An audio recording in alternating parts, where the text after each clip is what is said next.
Hi guys, in this video I will show you how to add picture in PowerPoint from Google. What you need to do. But before that, if you find this video is helpful, please subscribe to my channel and give a like. Okay, how to add picture in PowerPoint from Google.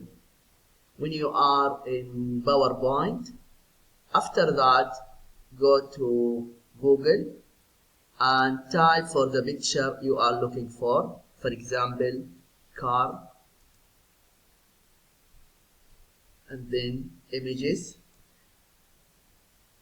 Okay, for example this one you want to add to Google, just click on it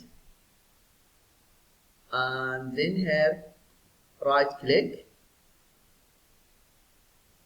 and then click on copy image. After that, go to PowerPoint and then right click and here paste option, paste here the picture